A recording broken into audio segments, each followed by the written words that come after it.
Welcome to the City Council meeting, February 4th, 2025, 6:30, City Council Chamber. We'll start with the prayer. Dear God, today's the session opens. We pray that your presence will be before us and everyone who serves in the decision-making process of our city. We pray for direction, which will lead our city to be strong and unified. May we continue the legacy of our founders. May it be granted this day the wisdom to make decisions which be for the good of our city. We also pray for your special blessing on all those who are working to transform our city, make it a better place to live and work. Amen. Salute the flag. I pledge allegiance to the flag of the United States of America, and to the republic for which it stands, one nation, under God, indivisible, liberty and justice for all. Mr. Clerk, please call the roll. Council Janess. Here.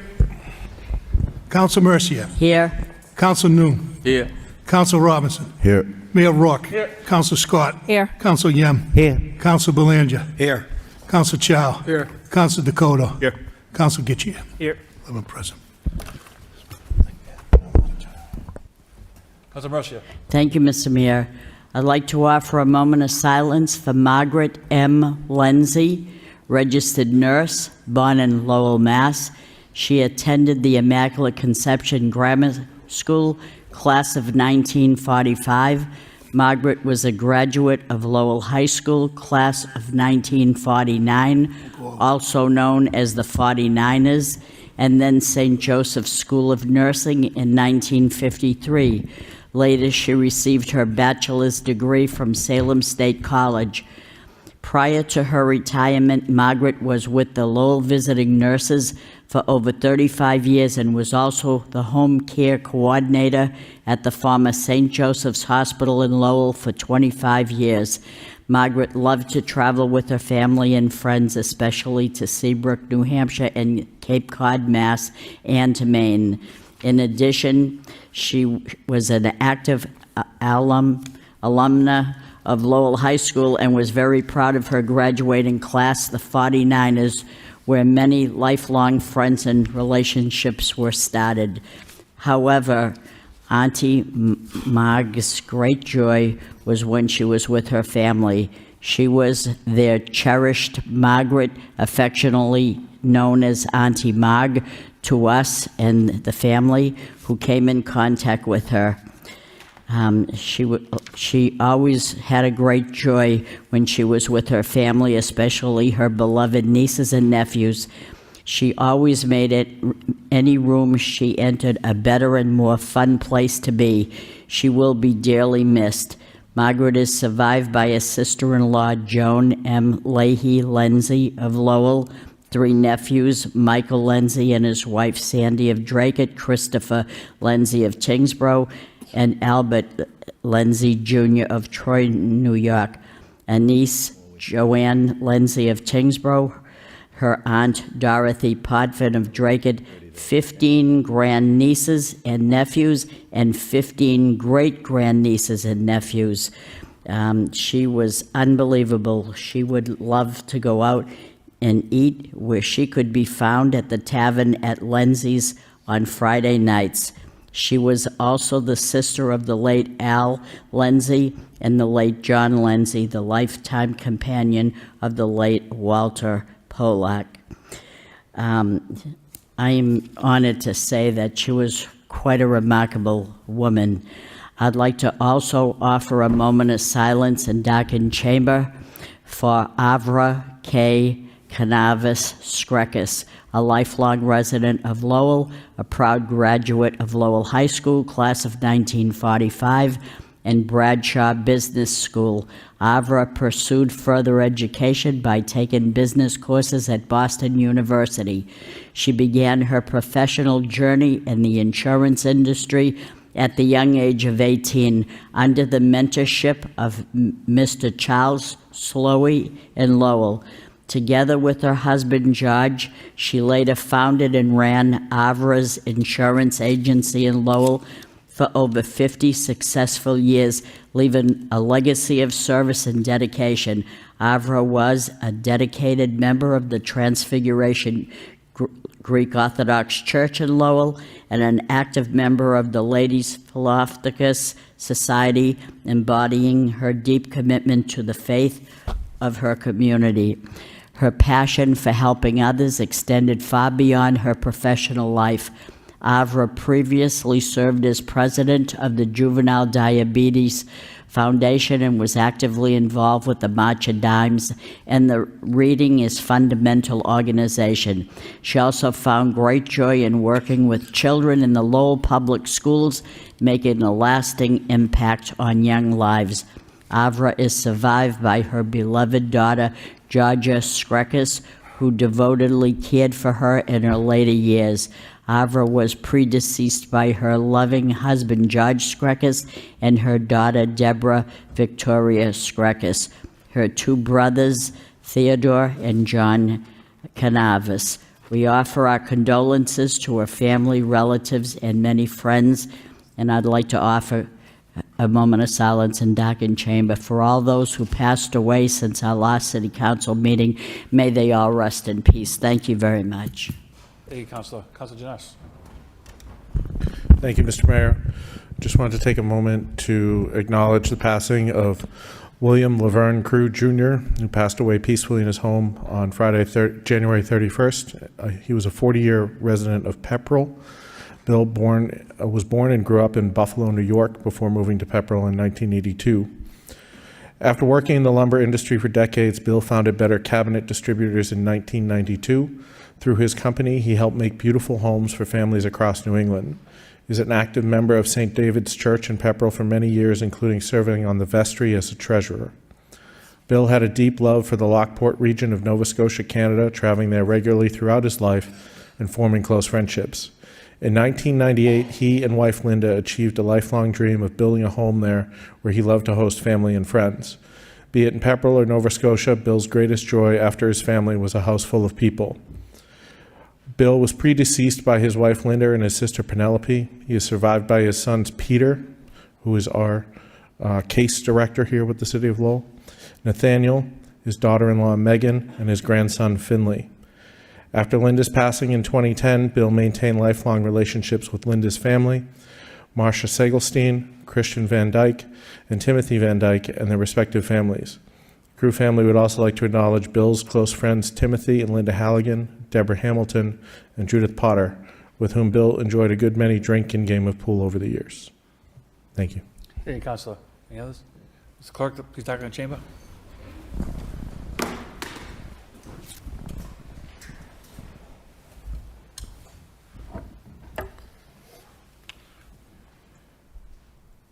May thou rest in peace.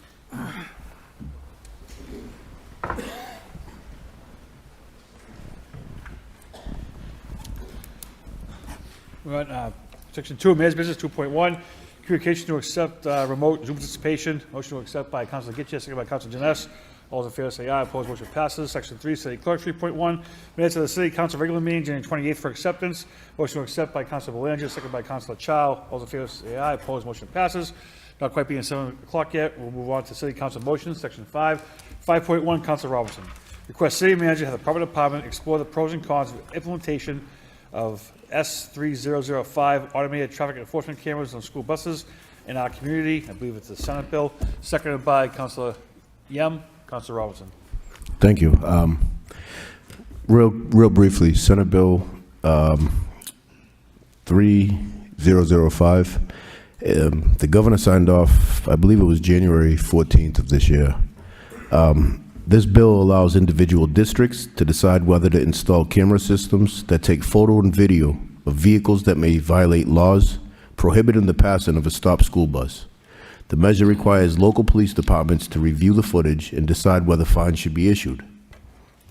Additionally, the bill requires that buses with automated cameras be clearly marked and footage must be destroyed within 30 days for non-violation recordings and within 1 year of the resolution of a violation case.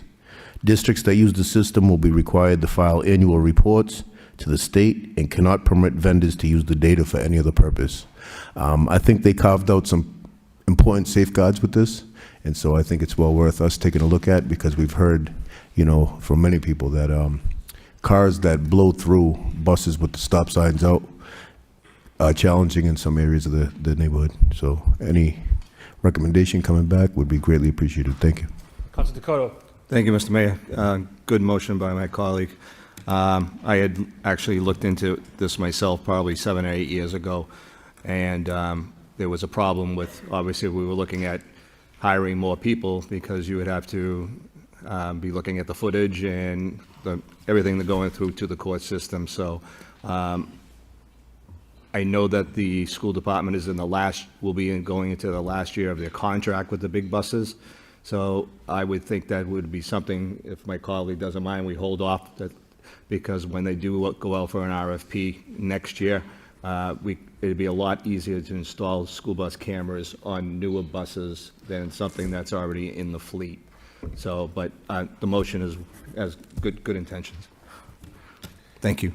All those in favor say aye. Opposed, motion passes. 5.2, Council Robinson, request city manager have the Department explore a local business announcement section to our city council agenda. Seconded by Council Belanger. Second, Council Robinson. Thank you. I've had some conversations on this with local restaurant and business owners, and they seem very supportive of it. I think this is something that we could add. And what it pretty much is when we see small businesses running specials or something like that, if they submit it in a timely fashion to coincide with the agenda, maybe we can put that on there just to promote, so-and-so, this business is offering this specials or whatever. The more help for marketing and promotion that we can offer to the small businesses, I think it's greatly appreciated by them.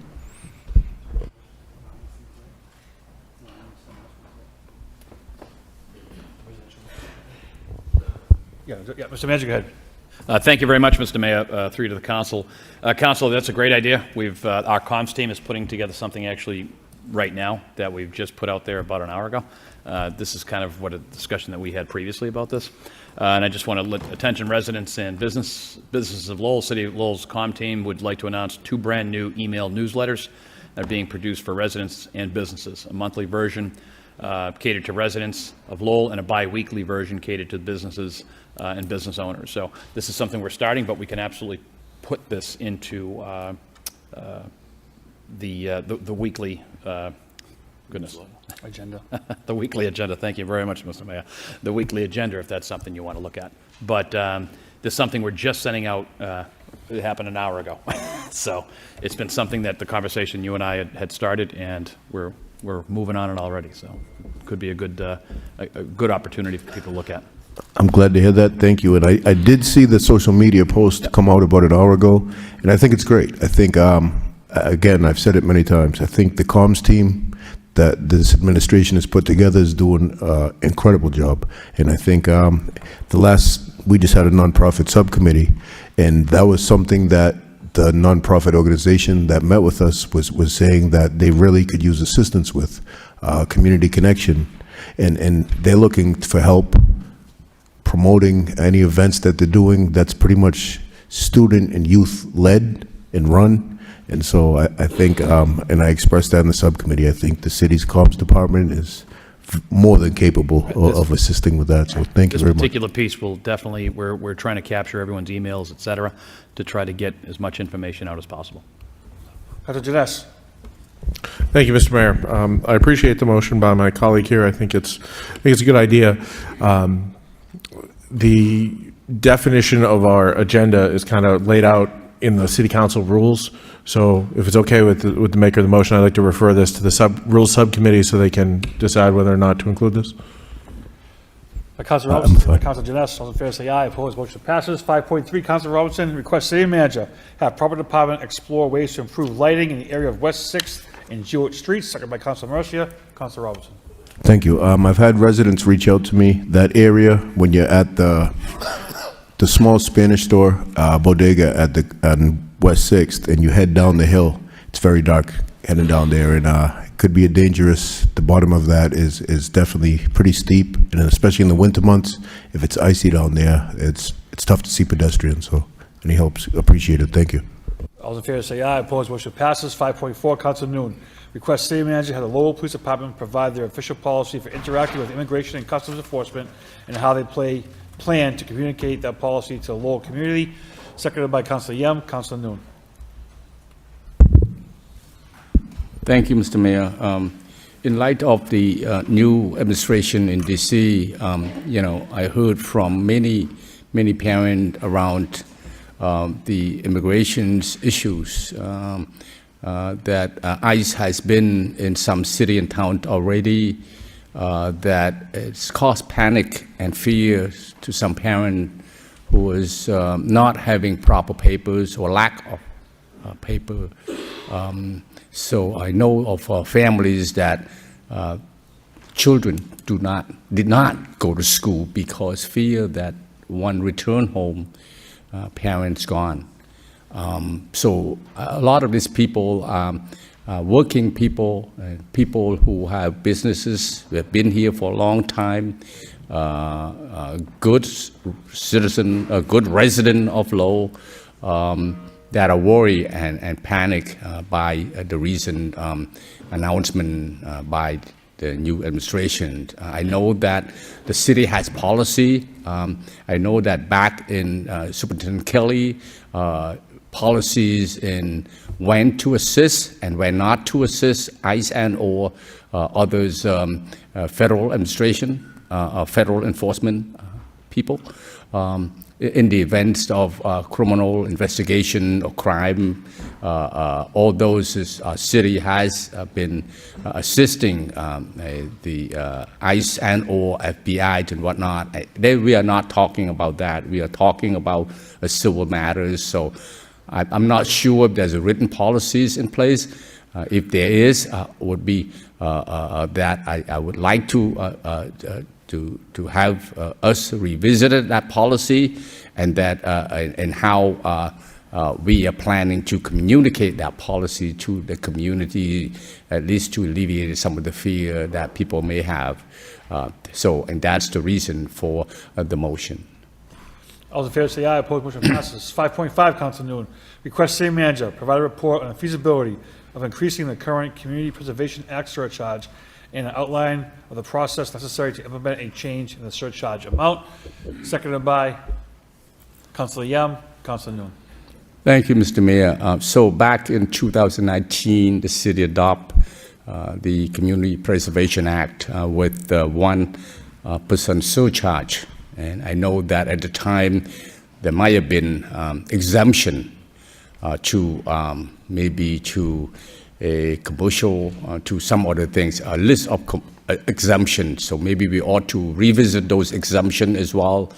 It'd probably be helpful to businesses like Markley's and whatnot, those big business, right, commercial, right? As they expand. So as well that we've been fortunate to use that money for a number of projects in the city, ranging from affordable housing. We talk about this all the time in these chambers, the lack of it.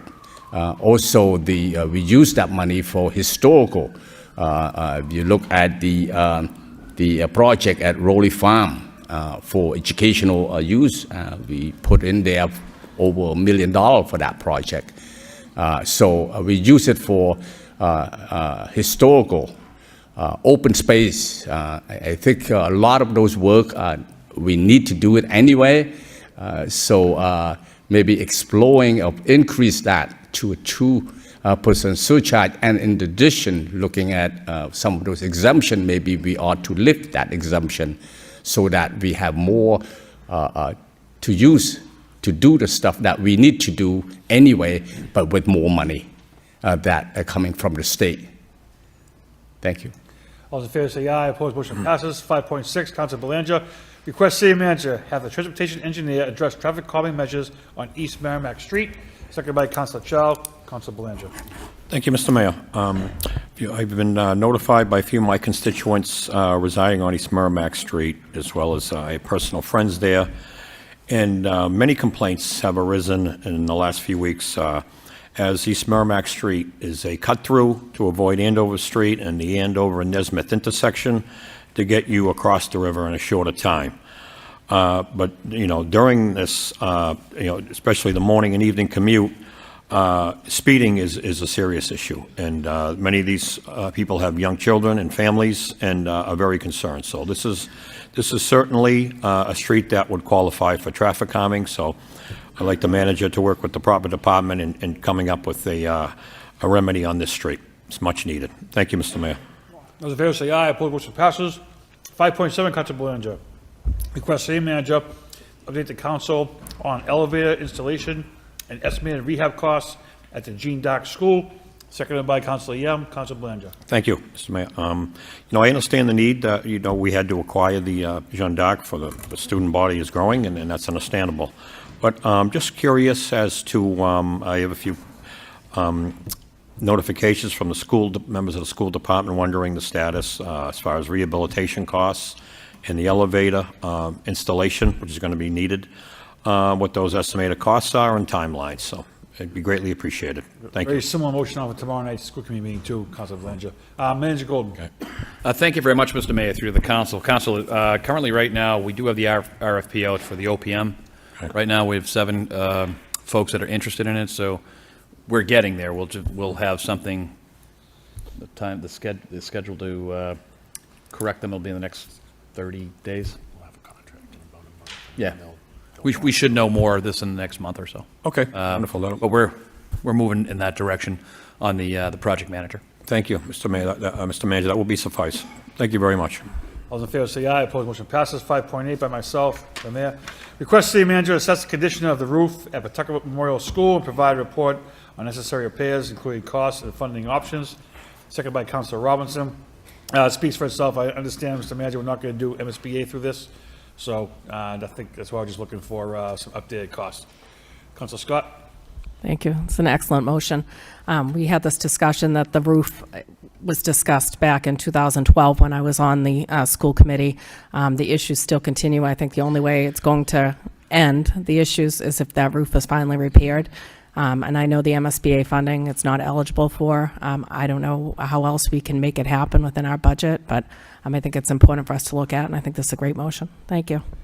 All those in favor say aye. Opposed, motion passes. 5.9, Councilor Scott. Request city manager report on who is responsible for signing resident service requests, the expected time frame for the completion, and who ensures the data reports are generated and monitored to conform requests are completed within expected time frame. Councilor Robinson. Councilor Scott. Thank you, Mr. Mayor. We're making a considerable investment in the 311 system. So my questions, I guess, are just around what the policy is. So how long do we assign it to a person? How long at that point in time is it expected to have a resident get a response back from that person? You know, whether it's not completed, but maybe within 7 days, they've at least heard from somebody.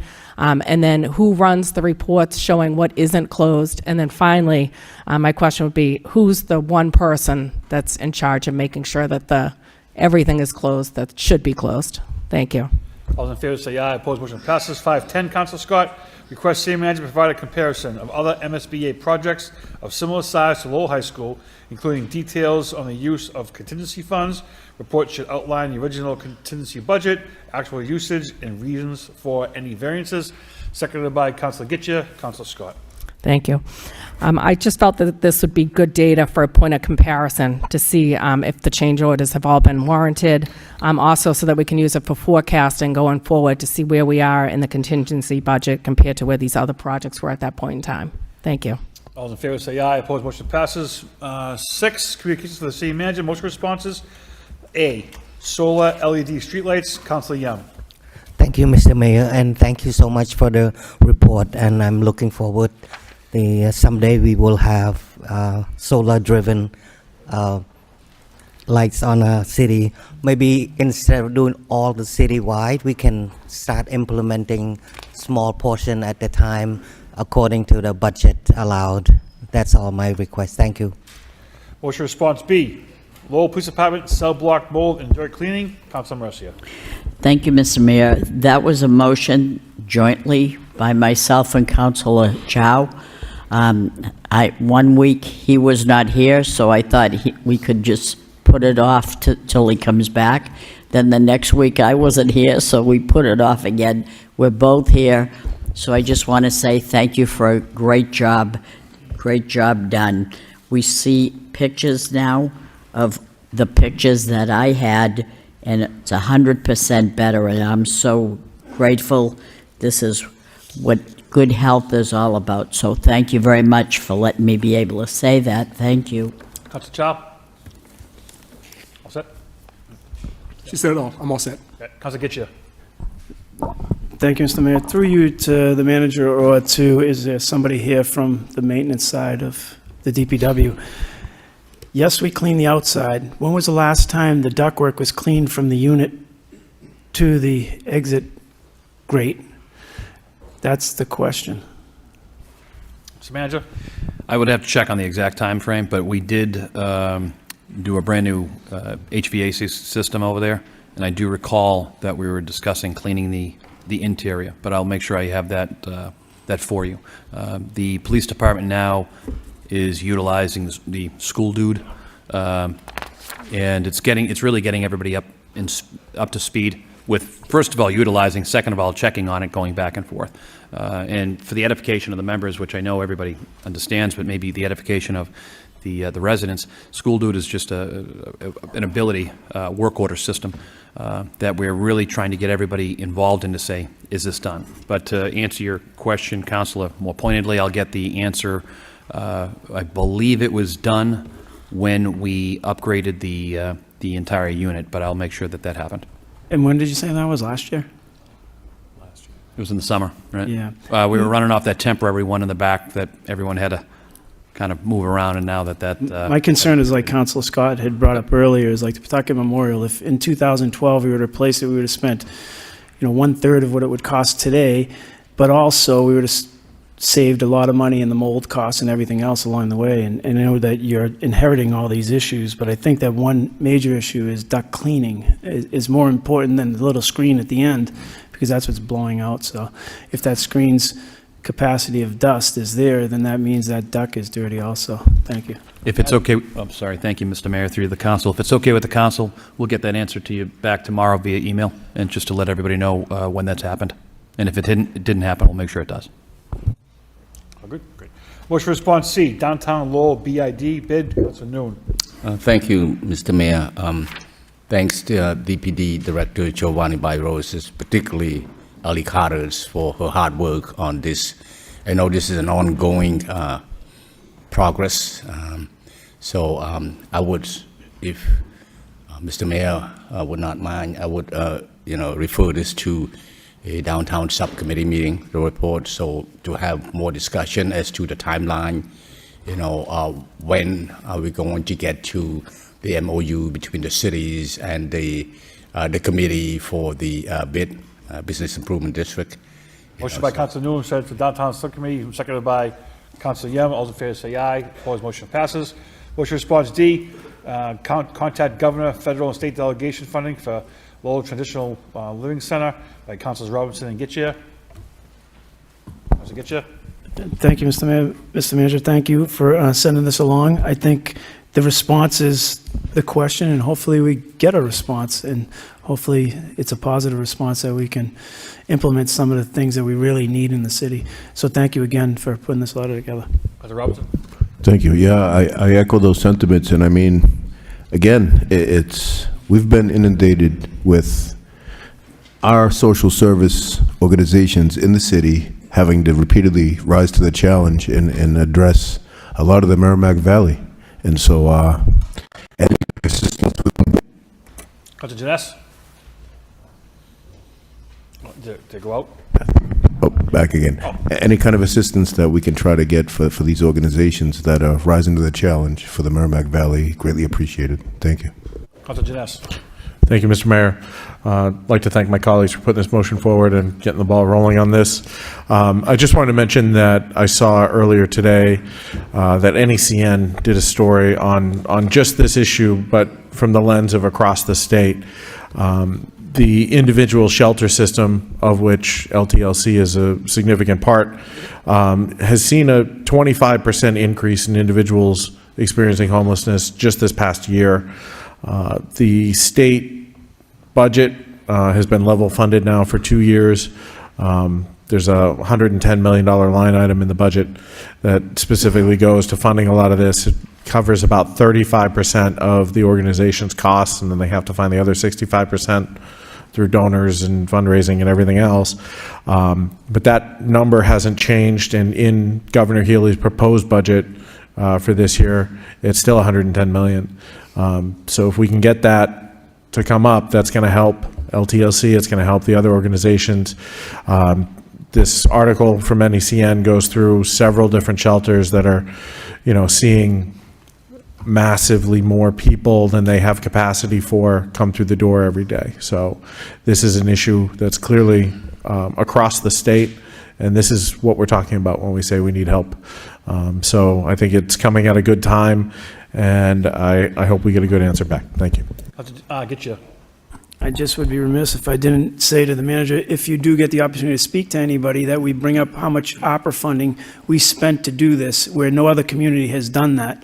And we push that, because if we're going to continue to try to even stay level funded with what we have done compared to the other communities, our opera money is gone. So right now, it's a cut to a lot of valuable places that need to get there. So hopefully they understand that the opera funding was a key piece to get to the position we're at, and we feel like, I don't know if the rest of the council feel, I think we've made some headway. So hopefully we can get some funding to continue the process that's in place now.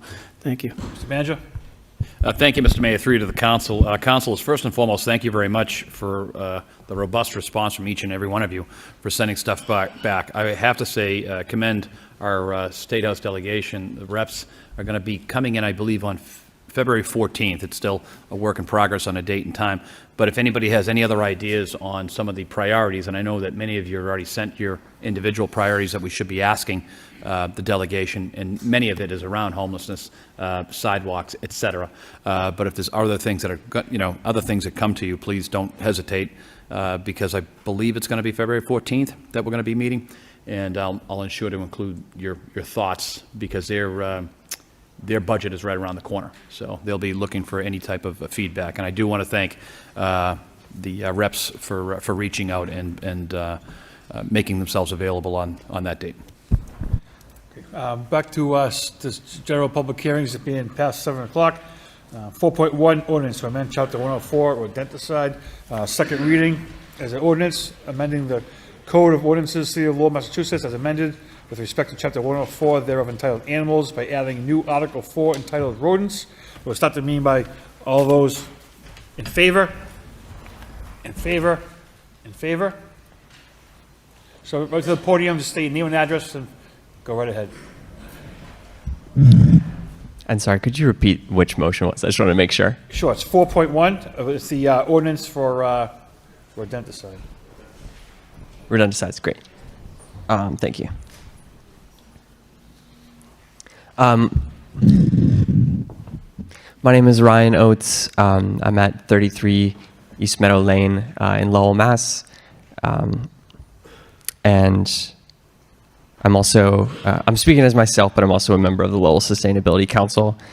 And I want to thank Councilor Getchia for making the motion for this ordinance back in October, and for following up on January 7th. I also want to thank Councilor Janess for your words on this motion back in October as well. And I want to thank Manager Golden for working with the Board of Health and Law Department to draft this ordinance. So as you know, SCARs are one rodenticide that are used for reducing rodent populations. So people put this black box outside of a business or a location, and the bait that is inside it is a rodenticide SCAR, and it works by preventing blood clots. So the rodents that ingest it bleeds to death. And like part of the problem is that they don't only affect rodents, so they affect, they move up the food chain and affect the predators that eat those rodents. So back in November, NBC 10 Boston featured the story of Adam, a little fox who was living in Leominster. And like many predators, Adam caught a rat that seemed like an easy meal. And the reason that the rat was so easy to catch is that it had eaten the SCAR bait in one of those black boxes outside of the Leominster Mall. So when a woman rescued this fox, Adam, he was bleeding internally as a result of the poison. And it took 6 weeks for him to recover at the Newhouse Wildlife Rescue. Is anyone here from Newhouse? Thank you. Oh, I think you're in the video I saw, NBC 10. Yeah, thank you. Sorry.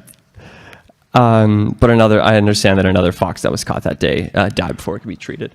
So as I understand, there are a lot of other ways to reduce rat populations that don't hurt the non-targeted species. So I hope that we can find solutions to rodent populations that are better for wildlife, the environment, and public health. Thank you. Anyone else in favor? In favor?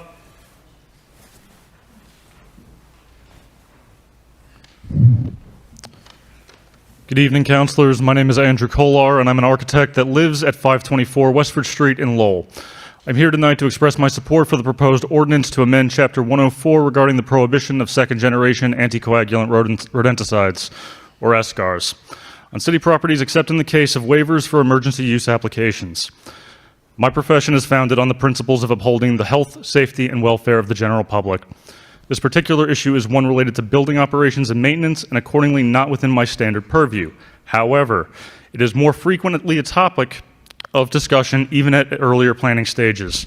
The use of SCARs is widespread, and I encounter these bait boxes around the perimeter of, or even within the walls of many of the existing commercial buildings I encounter, especially those with food-related occupancies, like restaurants. Building owners have an understandable mindset when it comes to addressing rodent control on their property. Whatever gets rid of them is acceptable.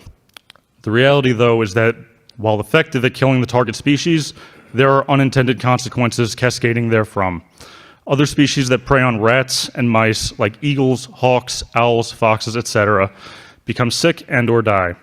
Thousands of pets around the country are similarly harmed, and the Planning and Conservation League, a California-based nonprofit, reported that approximately 15,000 children are exposed to rodenticide annually, especially children of minorities or those living in poverty.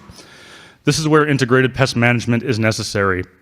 The Environmental Protection Agency describes IPM as a, quote, effective and environmentally sensitive approach to pest management that relies on a combination of common sense practices and with the least possible hazard to people, property, and the environment. It follows a logical escalation in measures to address the problem by defining the thresholds when certain actions would be triggered. First, it is about prevention, to eliminate reasons for rodents to be on or near a property, as well as to limit access. Start with sealing cracks and entry points around a building, for example. Some efforts suggest a change in cultural controls, like improving sanitation and making sure that residents are better about ensuring their garbage and recycling bins are fully closed.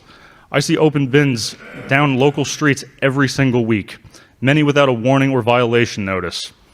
Mechanical controls create physical traps, like the snapper electric ones readily available at local hardware stores. Other situations may prefer a biological control wherein a natural predator is introduced, and that requires careful consideration. Anecdotally, my own residence, which dates back to 1930, had issues with mice after we moved in 2017. We followed a version of IPM, and it's worked marvels. Snap traps could not keep up with the volume we kept seeing, so we talked to a pest management company. They recommended sealing cracks and holes first, where we could, and it made a big difference. Switching to electronic traps also proved efficient. And now we rarely see more than one or two during the warmer months of the year. If I yielded to my wife's inclinations to get a cat, we'd probably see none. The final resort with IPM is going to a chemical control method, i.e. SCARs. They warrant legitimate consideration when those other efforts have failed and should only be used for a limited time duration.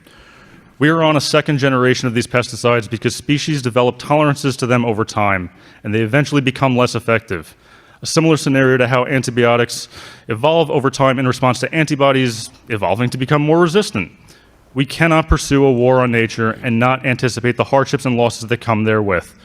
I foresee the eventual development of third-generation anticoagulant rodenticides, TGARs, but we can take action now to restrict the proverbial nuclear option from becoming the prescriptive baseline. The City of Lowell has an opportunity to lead by example. Approving the proposed amendment to Chapter 104 responsibly sets us on a course to thoughtfully address local rodent control issues. No shortcuts, simply doing the necessary work to define, understand, and manage the situation. My hope is that Beacon Hill is watching as municipalities like Lowell take these sustainable measures and more broadly take action themselves toward reducing the apparent over-reliance on second-generation anticoagulant rodenticides. Thank you. Anybody else in favor?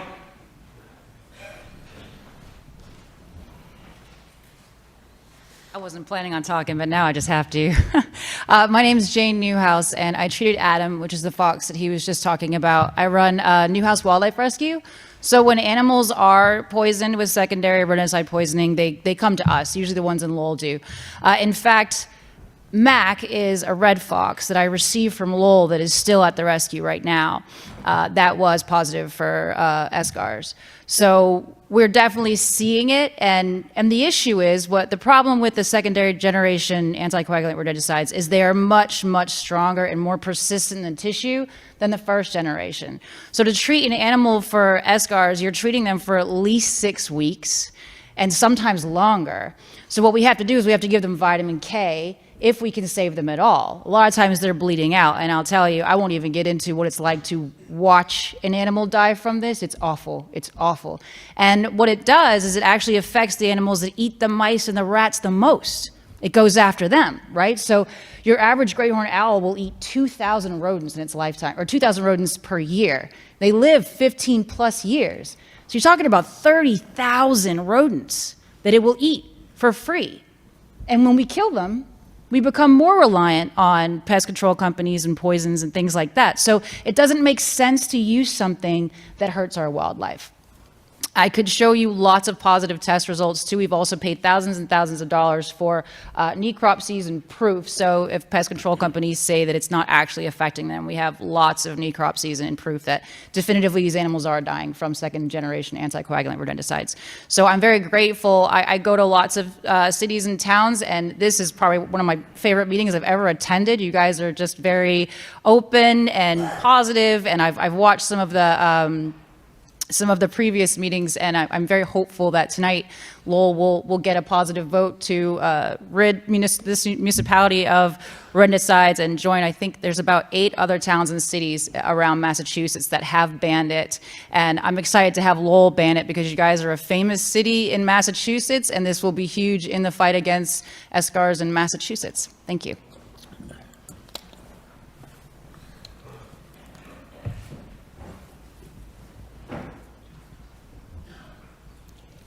Hi, my name is Joanne Dawson.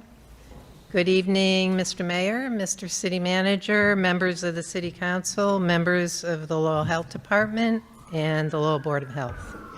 I'm here tonight to express my thanks for the city's ordinance to ban the use of second-generation anticoagulant rodenticides on city-owned property and urge the City Council to approve it. This ordinance represents a significant step forward in our city's sustainability efforts and protection of both our environment and the health of our community. By taking this action, you have demonstrated a commitment to preserving the delicate balance of our ecosystem.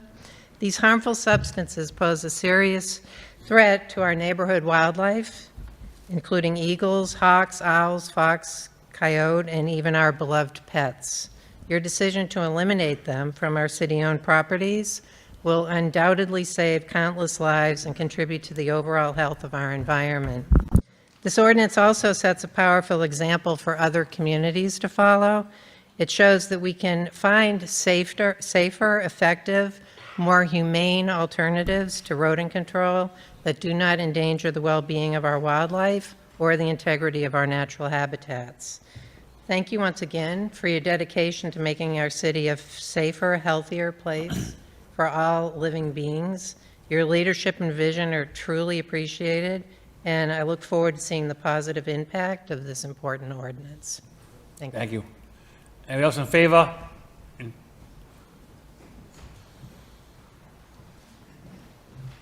Ma'am? No. Hello, my name is Emily Toronto. I'm a member of Lowell Loves Wildlife, and I'm reading a statement on behalf of Crystal Arnott, Executive Director of the Lowell Humane Society. Dear members of the City Council, I'm writing to express my strong support for a complete ban on second-generation anticoagulant rodenticides on city-owned property in Lowell. These highly toxic chemicals pose a serious threat to our local wildlife, pets, and even public health, and it is time for Lowell to take action to protect our environment.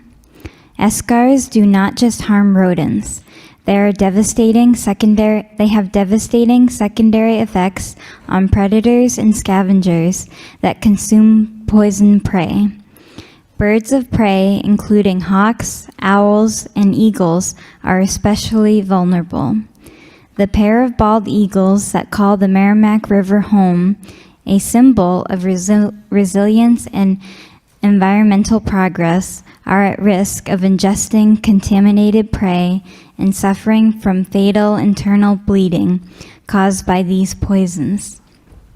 Other local wildlife, such as foxes, coyotes, and even domestic pets, can fall victim to secondary poisoning when they consume affected rodents. Additionally, escars are unnecessary when safer, more effective alternatives exist. Integrated pest management, or IPM strategies, including habitat modification and exclusion techniques, can control rodent populations without causing widespread ecological harm. Cities like Arlington and Lexington have already taken steps to eliminate escar use, recognizing the significant danger these poisons pose to non-target species. By banning escars on city-owned property, Lowell can demonstrate its commitment to responsible environmental stewardship and public safety. I urge the City Council to take this important step in protecting our local wildlife, including our iconic bald eagles, and ensuring a safer community for all. Thank you for your time and consideration. I appreciate your leadership on this critical issue. Sincerely, Crystal Arnott. Thank you. Thank you. Any others in favor?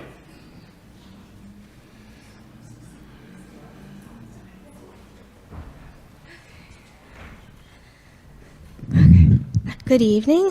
My name is Melissa Ekfall, and I am the Advocacy Research and Outreach Coordinator for the Mass Society for the Prevention of Cruelty to Animals and at Angel Animal Medical Center. I am also a Lowell resident, and I am here to support the ordinance amending amending Chapter 104. I'm usually behind the person talking at work, so excuse me. So our hospital emergency room have seen dogs, cats, rabbits, and rats, even pet rats, that have been poisoned. When a companion animal ingests, this poison, this rodenticide, they can suffer greatly and die because symptoms, of rodenticide poisoning may develop over a few hours or days, and a pet owner, are sometimes not aware what their pet gets into. So it can sometimes be almost too late or too late. When an owner sees their pet eat the poison and brings them, to the veterinarian immediately, we can induce vomiting. We can give the antidote, and we can start supportive care. When caught early, the pet may not suffer, but it is scary, and it is definitely a cost to the owners. I unfortunately have had this experience with my own dog, Charlie, and it was extremely scary, and it was expensive. Pets will generally need a transfusion of plasma and sometimes blood, which can exceed, a couple $1,000s. And it can also take, weeks of supportive care, which is a lot, for a family to go through. The alternative to this expensive care, is basically, saying goodbye to your pet, euthanasia, which is a heartbreaking result for something, that didn't need to happen. Even those owners who can afford thousands of dollars, of blood products don't always have a good outcome. I wanted to, share the story that we have of one pet. He, was a dog who was presented to Angels ER, and he was basically, he was basically like his whole left side, wasn't working, unfortunately. So. Sorry, my throat's really dry. So he went in, to the hospital, and they basically found that that he was bleeding, in his brain, and he tests, and sorry, I lost my place. So the doctor started, a transfusion. He stayed overnight in the ICU. Unfortunately, he didn't make it. He had a heart attack, and he didn't make it overnight. When they did, finally do a test on him, they found, that they did have the poison, in his system. So, it was the cause of death for him, which is terrible. The parents were totally upset. They had no idea how he got the poison, whether he got it on a walk, whether he got it, if they found a rat in the backyard, they don't know. They'll never know. The cost of his care was almost $10,000, and he didn't even come home. So it's really sad. So this is a sad example why we need to, have these poisons off our streets, off our sidewalks, out of our parks, and, just away from people. So thank you for bearing with me. Again, this is not my job, but thank you. Anyone else in favor? In favor?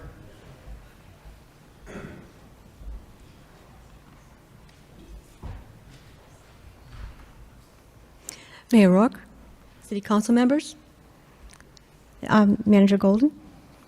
I'm Ruth Potwin of Douglas Road, and I'm here to express my support of the ordinance amendment, Chapter 104. First of all, I want to thank Councilor Gittier for the wisdom of bringing this issue to the chamber.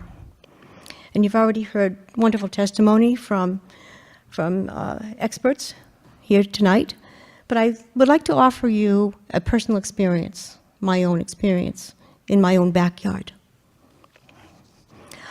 As a lifelong gardener, I'm acutely aware of the transition of seasons, weather patterns, and the behavior of wildlife, which either visit my yard or reside in it. 2 years ago, a new critter took up residence, the Rattus novicicus, or otherwise the common brown rat.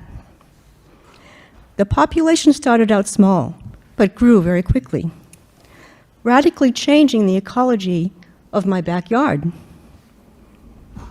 First, I observed the chipmunks disappeared. They were bullied out. Then, the resident songbirds. Did you know that rats will climb trees and raid the nests of the songbirds and eat their eggs and their young? And with fewer birds, the insect damage in my garden was greater than usual. As one might imagine, I wanted the rats gone immediately. Yet, I knew the hazards of rat poisons and was determined to not be a part of the problem.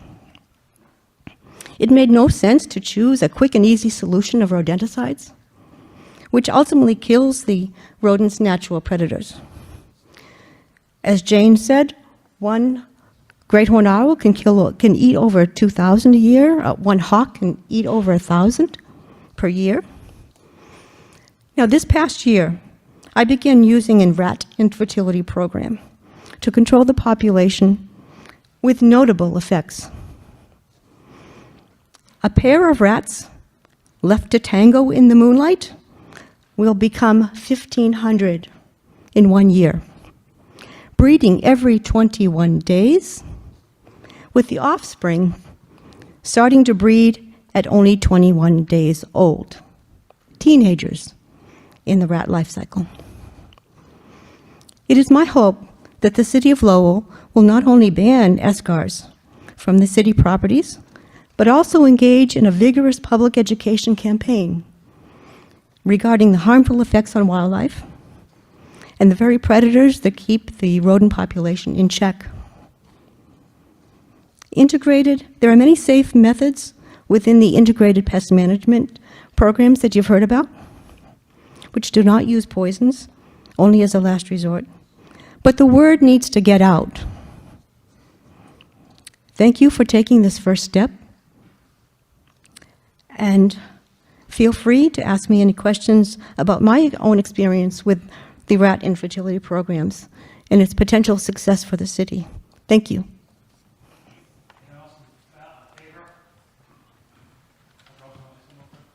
A couple of speakers touched on something that I had seen myself, and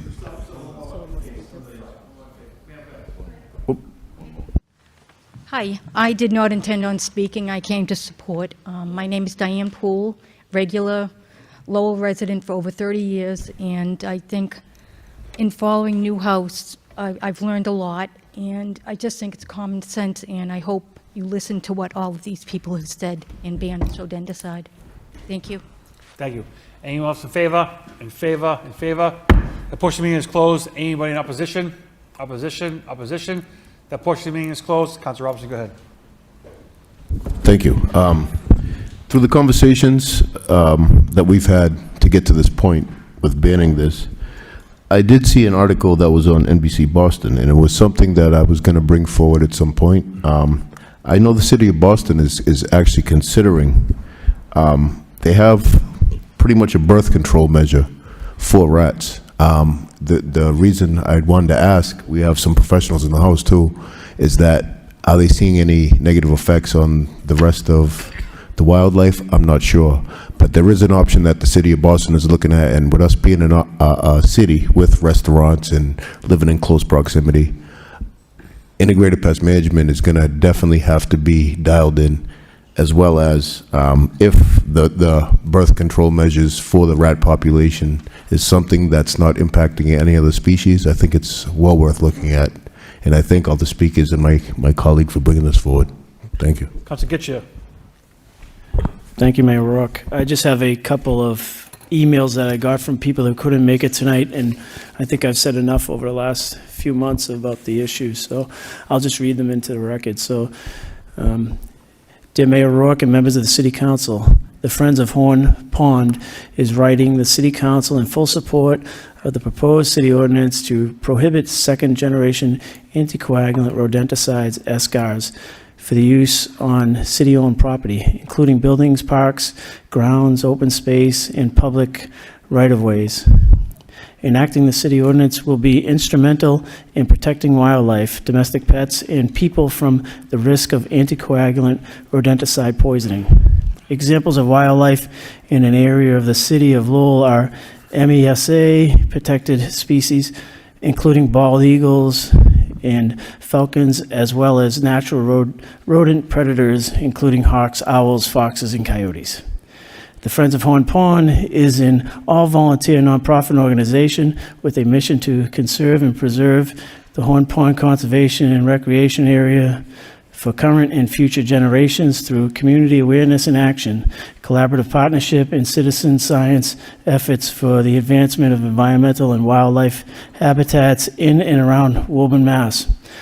Horn Pond and the surrounding conservation land is a major part of the Mystic River watershed, a vibrant ecosystem that is home to a wide variety of rodents, consuming raptors and mammal populations.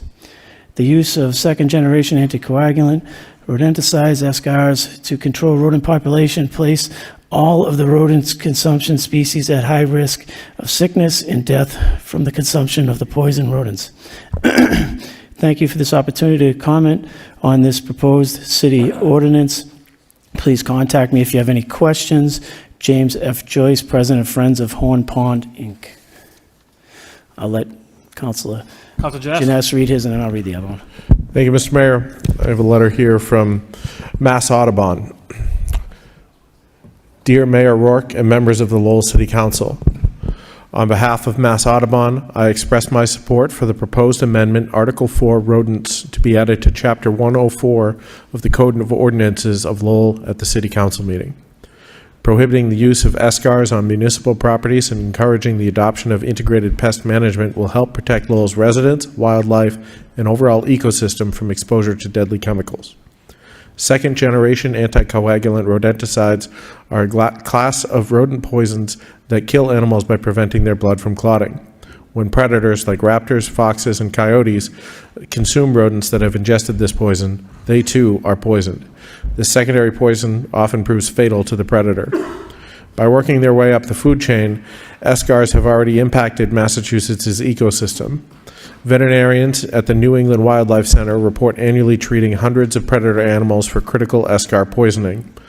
A recent study tested samples from 43 red-tailed hawks in the northeastern U.S. and found rodenticides present in all of them. Even pets can be harmed. MSPCA Angel Veterinary Hospital reports treating dozens of dogs, cats, and other household pets for eschar poisoning every year. Eschars are not just dangerous, they are also ineffective. Long-term IPM requires addressing the root causes of infestations rather than simply setting out poison inside of black boxes. It includes measures such as improving waste management and sanitation, sealing holes in buildings, and using rat contraceptives. There are also non-poison methods of killing rats like raptor-friendly habitat, spraying CO2 into burrows, and electronic or snap traps. A combination of such strategies would constitute an IPM plan required by the city under this resolution, and by pairing such plan with public education about poison alternatives, Lowell can significantly reduce the harm to wildlife due to eschar exposure within its borders and throughout the region. By prohibiting use of eschars on municipal land, Lowell would also be joining a growing movement of municipal and state governments rejecting eschars. Please pass Article 4 rodents and help protect Lowell's wildlife.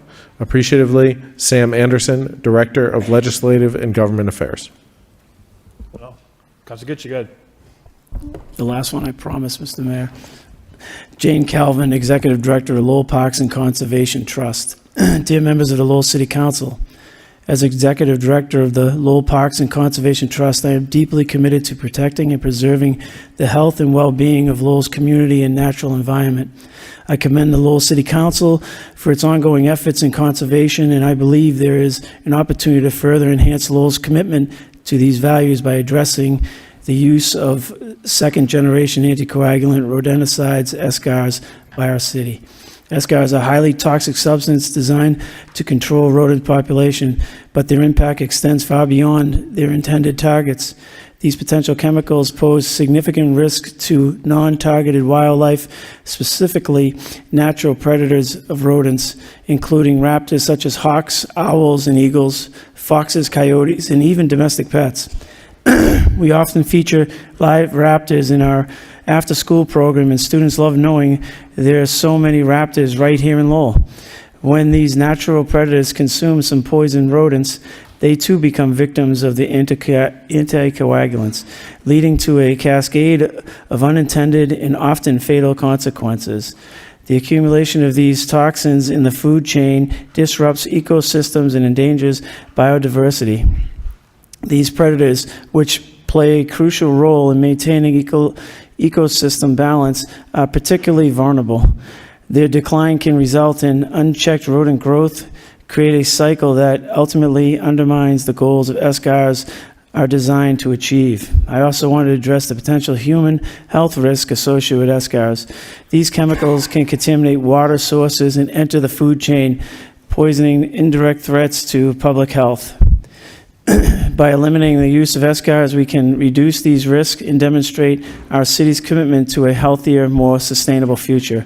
Several municipalities across the state, such as Newbury, Arlington, and Newton, have already taken proactive steps to ban or restrict the use of eschars. These municipalities recognize the crucial need to protect both wildlife and human health. I urge the Lowell City Council to join these municipalities by implementing a ban on eschars on all city-owned properties. By doing so, the principles of integrated pest management practices, which emphasizes prevention, exclusion, and the use of less harmful substances, may be further incorporated by the city. IPM strategies are safer and more effective for the long-term rodent control.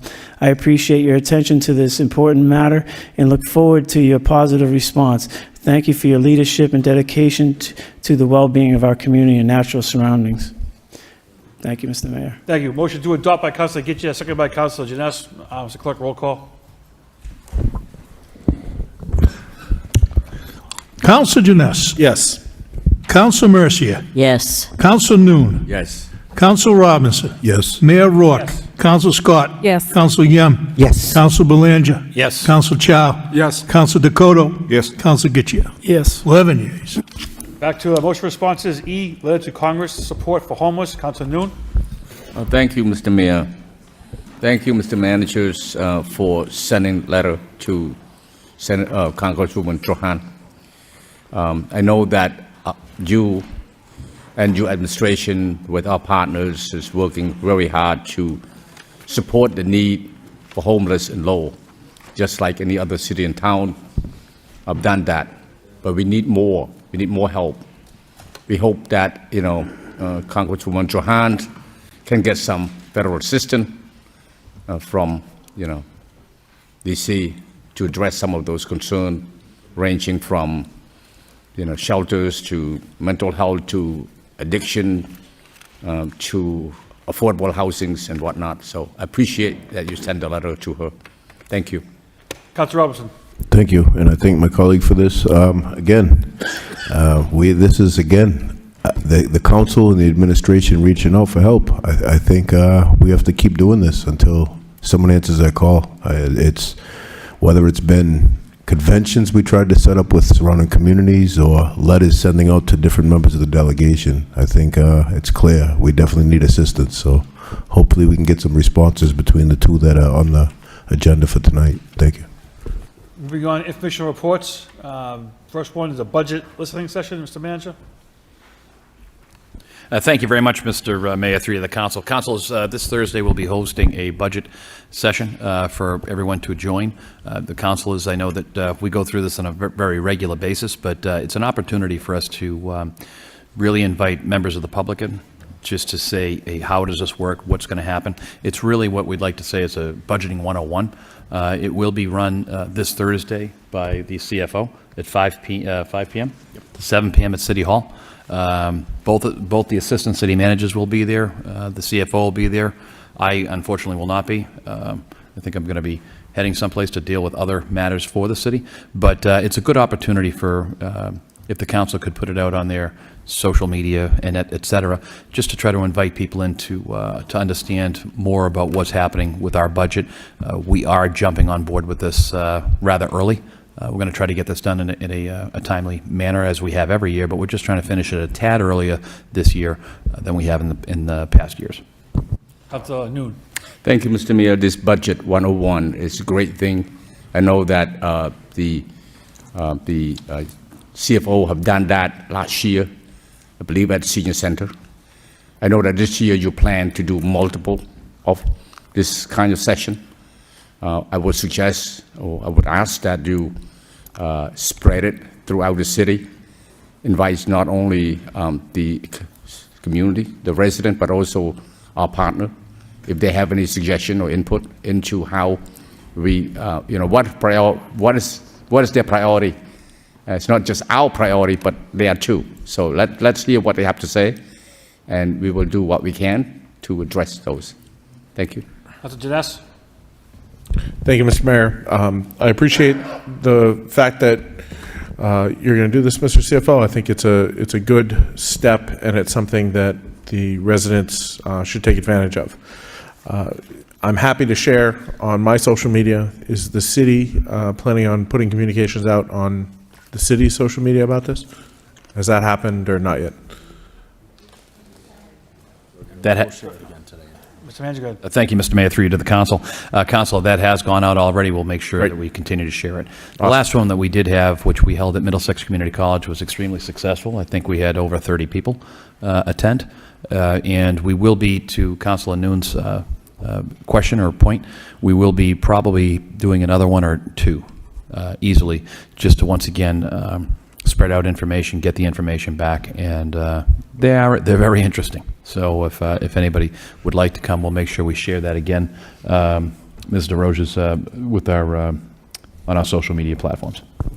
I'm glad to hear that, and thank you. I would ask, in line with Councilor Noon's request, if there's any way we could have one or two of these sessions that have one or two interpreters for other languages. That might be a useful way or a helpful way to engage more of the community in these discussions. Just a suggestion, if it's something we can make happen, that's great. But I appreciate that it's happening and look forward to hearing what comes out of it. Thank you. Councilor Robinson. Thank you. Through you to the manager. Is there any makeup date? Because I know they are forecasting potential weather coming in on Thursday, 3 to 5 inches during the day, they're saying. So is there a makeup date available for this? Mr. Manager? Thank you, Mr. Mayor, through to the council. At this time, no. Given that it's Tuesday, God only knows what's going to happen by Thursday with this weather. But if it is, we'll recalibrate. We'll send something back out.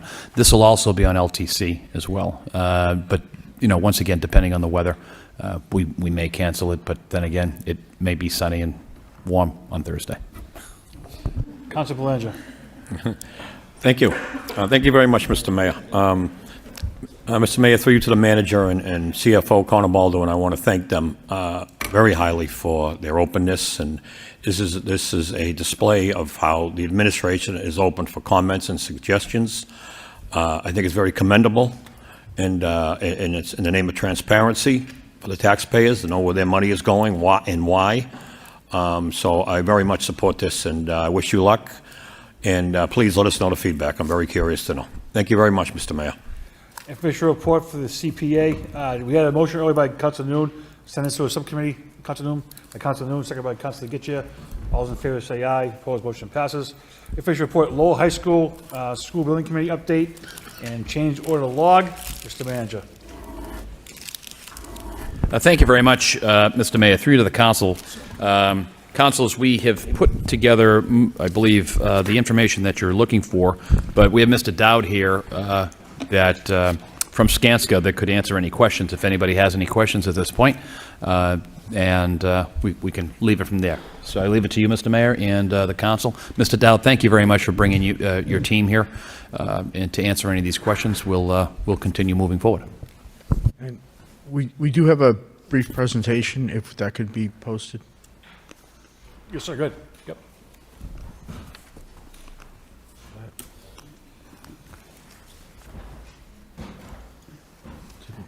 I can, I've got it in front of me. I can go from that. Sorry.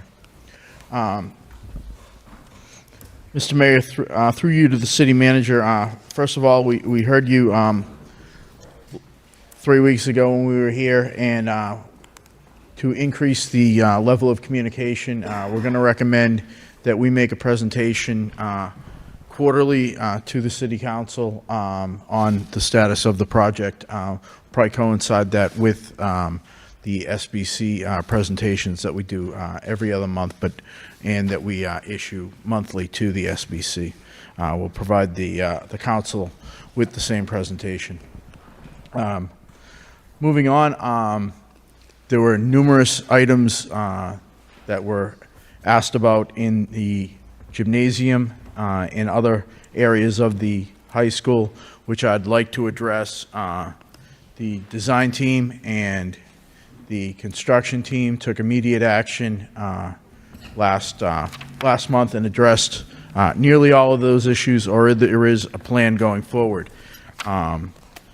First item I want to address and clarify is there were reports of numerous leaks and mold in the new freshman academy. That is not correct. There are no leaks in that new roof, and there is no mold in the new freshman academy. I want to clarify the new freshman academy. Moving on, there were issues with the gym main entrance door not locking. There was a problem found with the glass that misaligned it. That was repaired, and that is functioning correctly. Team locker room, bathroom lock set. There was a student locked in a bathroom. That lock set has since been replaced, and we also brought out the manufacturer to take a look at that lock set and other lock sets throughout the school. Storage room lock set on the second floor of the gymnasium. That lock set has also since been replaced. There was a leak with the Victaulic fitting. That Victaulic fitting then leaked down into a team room. The Victaulic fitting was replaced within 3 hours.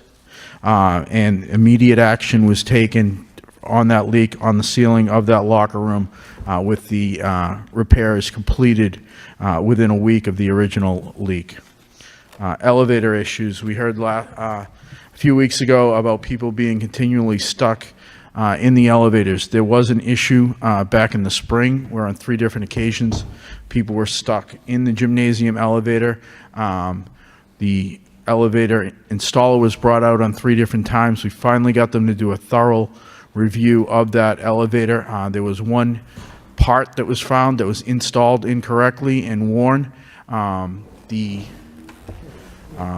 mechanic repaired it then, ordered a new part, and replaced that within a week. Since then, back in June, there have been no issues with the elevator, except for an issue back in December where there was improper use of the elevator. Pat DiBenedetto from Suffolk has since instructed the gymnasium staff on how to use the movers function, where you can lock the elevator out while you're moving stuff in so there aren't items bouncing off the doors, which was the issue back in December. Moving on to the gym equipment control touch panels, there's 2 in the gym, one in the front, one in the back. The front one was just going dark. It needed to be reset, which was very inconvenient for those operating the gym. Suffolk spoke with the factory, had them send out a brand new control panel. In fact, they sent 2 control panels out. That control panel was replaced. There is a spare one with Suffolk right now if there are any further issues. There have been no further issues since the control panel was replaced. Moving on to the bleachers tearing the floor. There was a limiting switches installed, which were not previously installed. Those are supposed to stop the wheels from spinning, which was tearing the floor.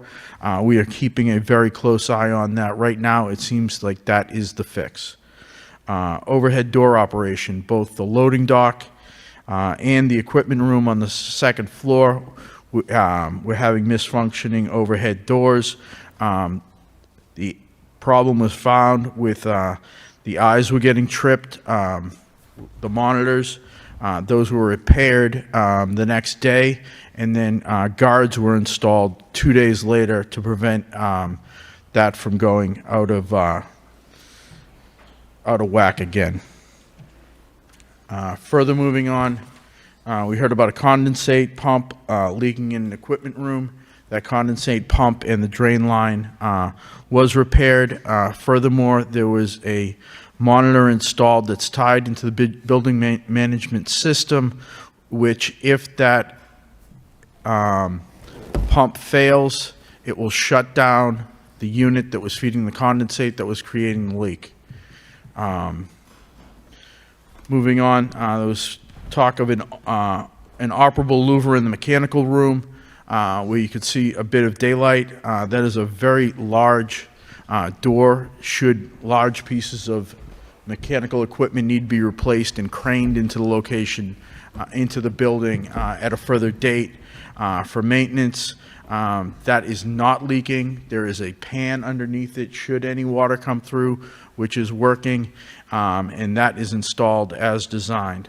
Multifunction TV room in the weight room, that has been ordered and will be installed over February break.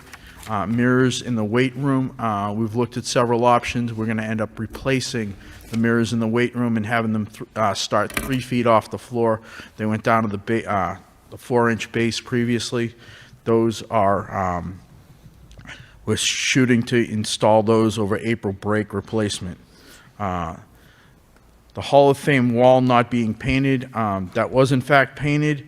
To the left side of that, there is an area that is partially painted. It is going to receive wood in phase 4. That whole area is what's going to be the freshman cafeteria. There's a lot of wood paneling going in there. So if that looked a little out of place, it's because it's a temporary condition, and that will all be taken care of in phase 4. Butcher block benches in the locker room.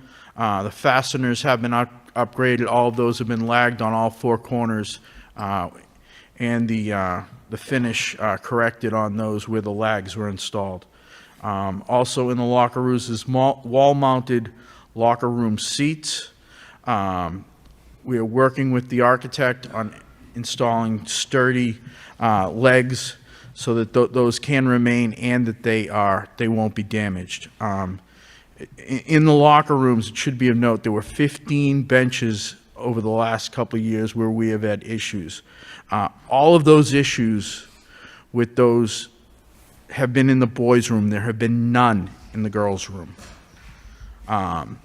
Shot clock light that was repaired within 2 days and is functioning correctly. The backboard cables catching, that we believe to be a manufacturing problem. We are in communication with the manufacturer for a modification. Last week we received a suggested reworking of the cables so that they do not catch, and we're further going down the road with the manufacturer on that issue with both Perkins Eastman and Suffolk. That is the extent of the gymnasium repairs. If there are any questions at this time. Yeah, we have a bunch of raised hands, so I'll start with Council Dakota, Belanger, then get you. Council Dakota. Thank you, Mr. Mayor. Thank you, Mr. Dowd. Appreciate you coming here tonight in front of us. Obviously, it's good to see that these repairs have been made. And going forward, obviously, the communication needs to be at a better level. Let's put it that way. I do have a question, though. And Mr. Baldwin, you can also chime in here as well, is that in the SBC monthly summary of January, under the budget change orders, and I'll read the budget summary, through change order 30, $11,654,448 in construction contingency has been utilized, with $9,548,026 remaining in the construction contingency. There are $6,030,308 in submitted change requests under review and identified potential cost events. This leaves a forecast of $3,517,718 remaining in construction contingency should all of the forecasted costs come to fruition, which is concerning.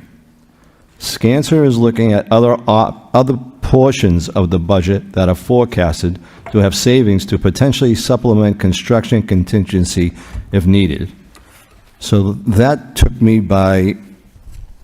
gave me a bit of a worry, and as I continued through in the field bulletin and change management, bulletin, planned ductwork in auditorium walls feeding 1922 building have encountered significant coordination issues with accessing shafts through structural brick walls. Access will now be through non-structural walls inside auditorium, but cost will be significant. This is the best of two options. Change will be in excess of $250,000. The next bullet item is new structural steel modifications are taking place due to unforeseen conditions in both the 1922 and 1980 building.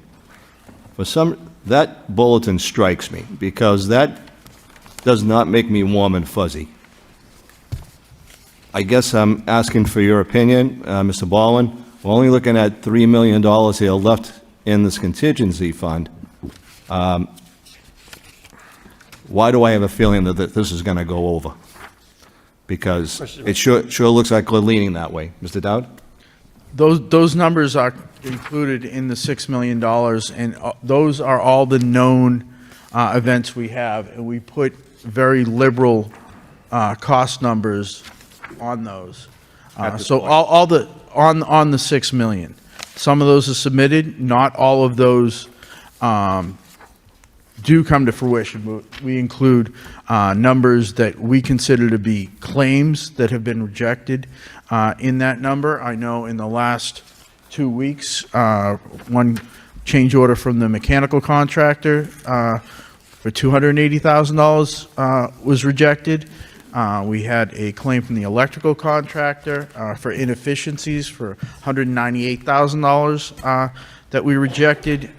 We are being very liberal and making sure we keep an eye on everything and including everything in that number. It's concerning because there's a possibility that we could go over. That doesn't necessarily mean we're going to go over the $381.9 million budget, because there are other funds within that, and we have other items in excess of $1 million that are trending that they are going to be under budget. So, And I did notice that in your report, but that last bullet item, the new structural steel modifications are taking place due to unforeseen conditions in both 22 and 80 building. So that to me sounds like there's going to be more money needed in order for these modifications. These are unforeseen. So what is, how do you interpret unforeseen? Unforeseen is when you go through the demolition and you take down the walls, there is something that was not included in the design because it was not known at the time of design. That's an unforeseen. But wasn't that supposed to be done prior? That we saw this was supposed to be seen? There's only so much you can see. We opened up small spots in the wall. Yeah. We also have an occupied school going in that it was in session and was also still operating in the building. There's only so many holes you can take down and so many things you can see.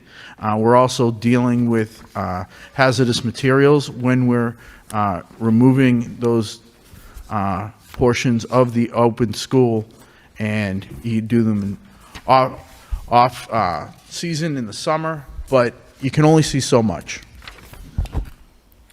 City manager, that is the nature of a renovation. Any renovation you encounter, there are going to be unforeseen conditions, and that is exactly what we are encountering. I understand, but we are talking about taxpayer money here. And Mr. Manager, do you have anything to add to what I brought up on my concerns? Mr. Manager? Thank you very much, Mr. Mayor, through to the council. Yes, council, we're always concerned about that overall figure of 381,967. There is no question about it, but given the fact that I think that Mr. Dowd is discussing some of the things, furnishing and equipment, et cetera, we were going to, I believe we were going to spend X dollars, and are looking for it as we speak. I think it was close to $11 million, where that may come in less now. So that's where that extra, and I want to make sure, Mr. Dowd, that that is correct. That was the last. That is correct. When it was so those are some of the things where additional monies could be available. At $381 million, yes, I am. We're always concerned, especially with what's happening and what could happen in the 80s building, et cetera. But our team met with the auditor, CFO, just yesterday, and talking about the finances, and this is, this will be tight. There's no question about that. I am concerned about it, but I do think we're going to put together a quality, quality high school. The city deserves no less, and we will continue to move this forward and squeeze every dime. If in some of the change orders you'll see that is a negative, and that's, I believe, Mr. Dowd, is where we talk about some of the negative monies of obviously coming back this way. I can tell you on the change orders, Mr. Dowd's signature or his team is saying no to certain things. If somebody's looking for, and I'm making up $100, they will push back and say, no, we're only going to give you 80 for this. So that has been happening for the past 2.5 years. And this is a huge project. We're excited it's moving forward. We're excited that the 20-plus items that were talked about a few weeks ago have been completed. It should have never got to that level. We had a discussion with the 3 organizations that are running this project, and I'm assured that that will not happen again. And we're going to continue with a quarterly report where Mr. Dowd, et cetera, and the team will be here to make sure that the last 18 months, I want to make sure I have that right in my head here, the last 18 months is going to flow expeditiously and as best as they can, given the fact that the school is still open. I'm concerned, just like you, Councilor. Just we're getting down to. When you say we're very close, it's going. Let's put it this way: I don't know if Senator Kennedy can pull a rabbit out of a hat again. Is what I'm saying, and I'm kind of feeling that way right now. So I guess keep us updated as daily, weekly, by the hour, but I'm not getting a warm, fuzzy feeling. I'm sorry. Thank you. Councilor Belanger? Thank you. Thank you very much, Mr. Mayor. Mr. Dowd, I want to thank you for you and your team coming back this evening. I know may have not been so pleasant about 30 days ago, that first meeting after the first of the year. But, many of us heard from faculty and coaches. They were affected by these so-called repairs that took place in the gym. And when faculty is affected, therefore students are affected. And, then we have to act. So I hope you could understand that. But at the same time, I can have a short memory. And faculty has also informed me they are jubilant, and they said you have really remedied just about everything that we mentioned. Within the next couple of weeks, as you mentioned, the coaches' room, the TVs will be remedied on February vacation. So I'm very pleased, and I want to thank you for your action. Well, but nonetheless, as Council Dakota stated, we are concerned. You submitted approximately 30 change orders in detail, and it's greatly appreciated. So I do have some line item questions. I'm sure not all of your subs are here to answer that. Actually more than a handful seem very exuberant to me. It seems like, one offhand, it was like $60,000 for furniture removal. That's just one that comes off the top of my head. But there's many, and they all add up. So I'll give you a call on another date, so maybe get me some answers there, because there's hundreds and hundreds of line items here. So I will give you that fairness, and we'll have a private discussion on those matters. But what I would like to talk to you tonight is about the contingency fund, which we started with about 21 million. Is that accurate? 21.2. 21.2. Thank you. So the change orders to date, 11.6. So we used about over 50%, 55 to 60% of its contingency fund, and it seems like the contingency fund, these withdrawals have accelerated, if you will, now that we're in the 22 building. Is that an accurate assessment? The burn rate has certainly gone up on contingency. Correct, and that was what we're all fearful with going forward with this. As are we. So, you're going to need to come in quarterly, and if not soon, anything significant, the manager's office, I haven't heard anything bad about communication. That has been top-notch, and we insist it stays that way, because these overages can be very, very serious. So that being said, where are we with the demolition in the 22 building? Is it completely demolished, or just the north side of it? If you don't mind, where are we at that, Mr. Dowd? I'd ask Suffolk to speak to that. Okay, that'd be great.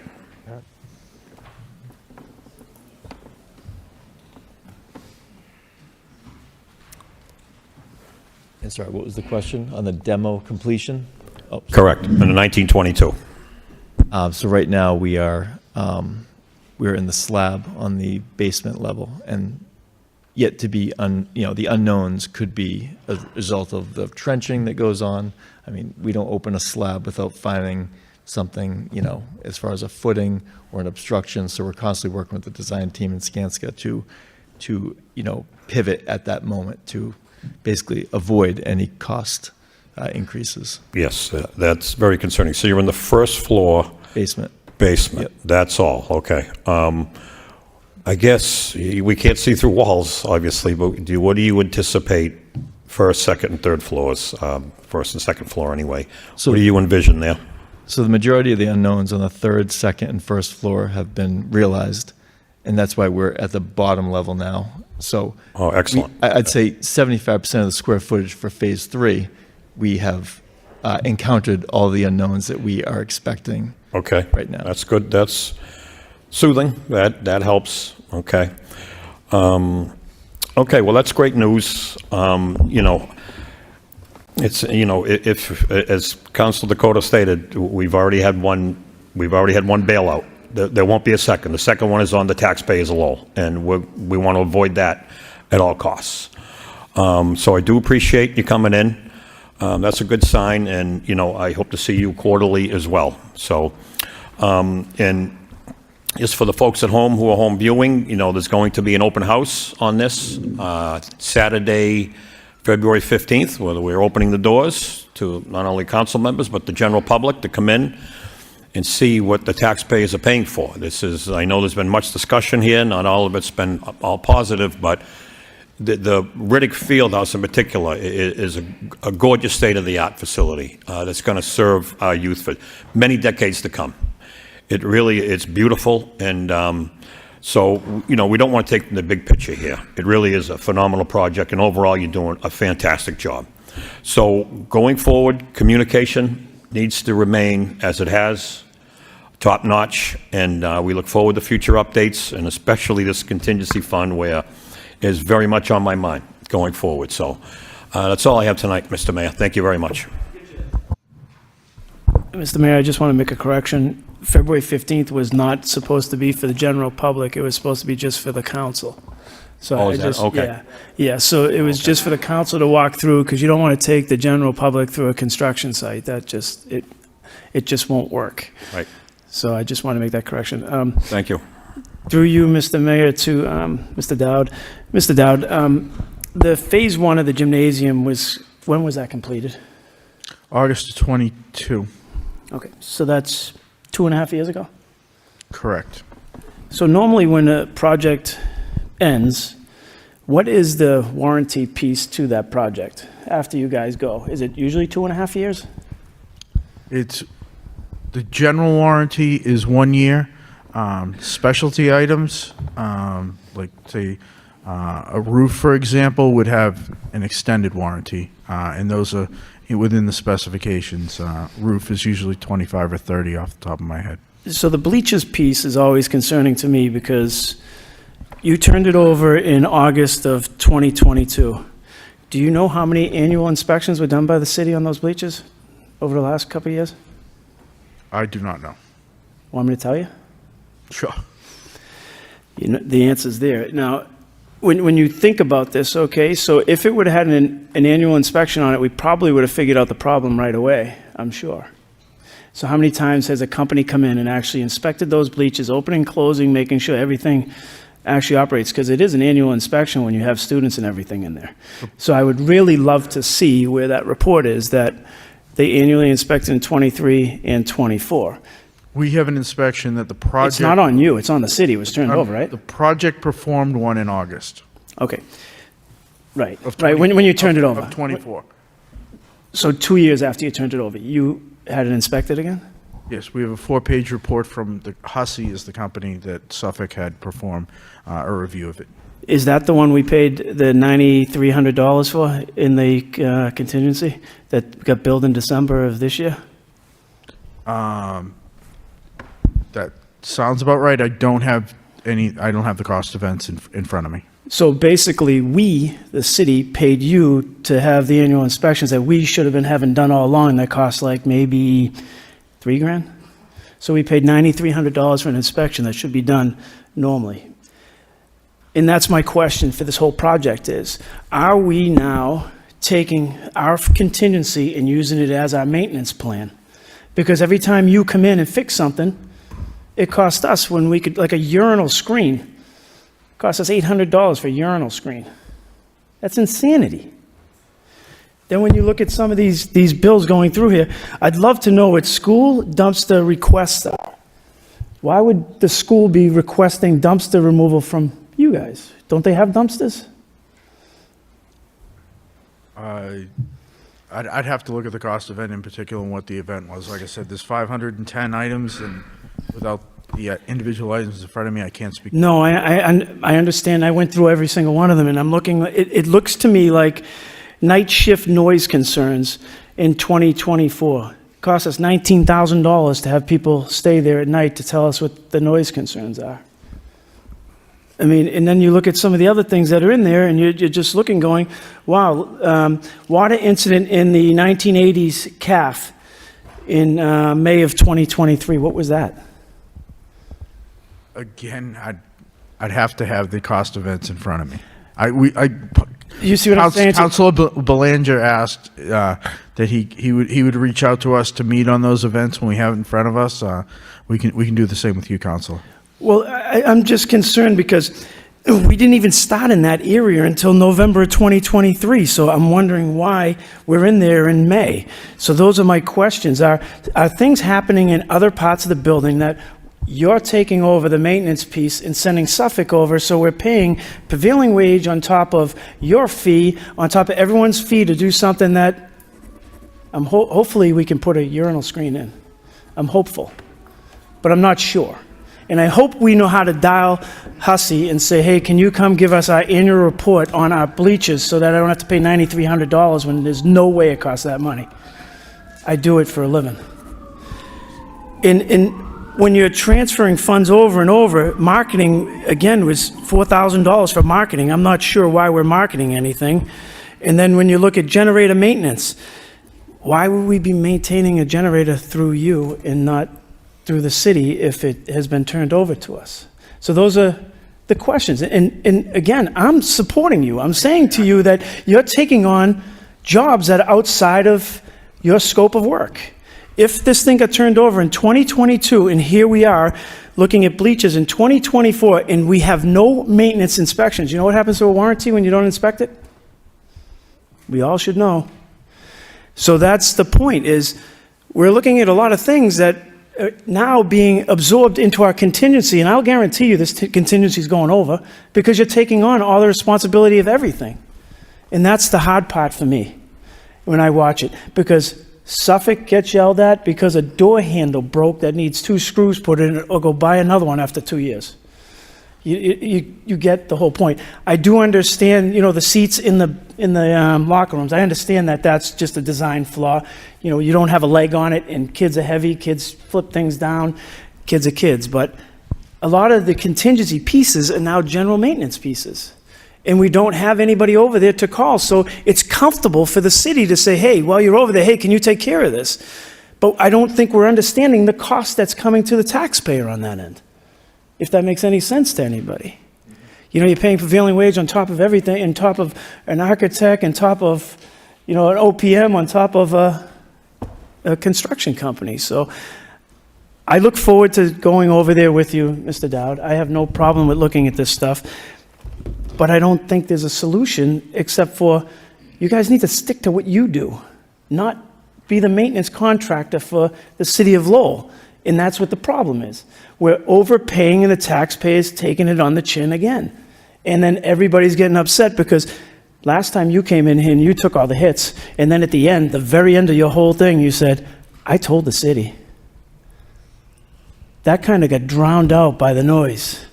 So if the city knew, why didn't we know as a council? And these construction projects are very complex, as you were stating when you said the floor. When you pop open that floor and everybody knows it was flooding for years in that basement. So now there's a problem down there that you're going to have to solve that's in the contingency piece.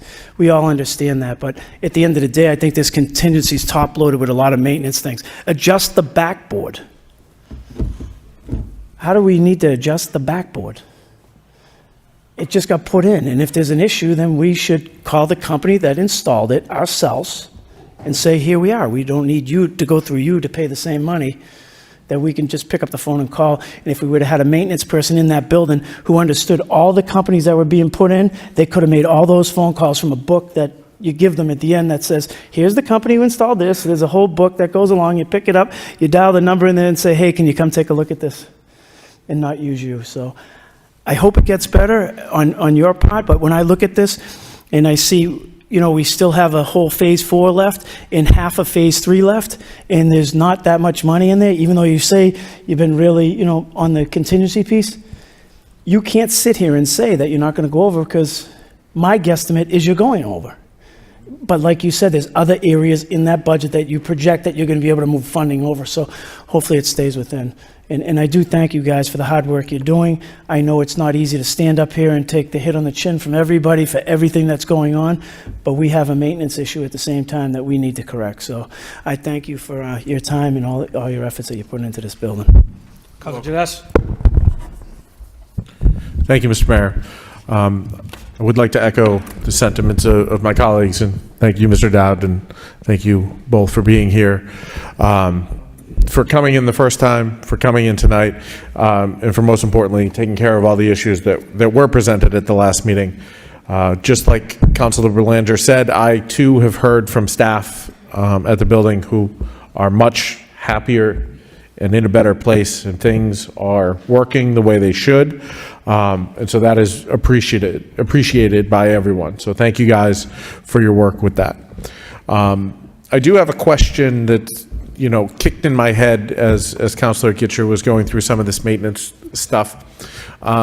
And Mr. Manager, this might be best addressed to you or maybe Mr. St. Cyr, I'm not sure, but are all these requests for fixing things or whatever in the new high school, in the new space, are all of those requests being logged into School Dude, or are they just going directly to the project team?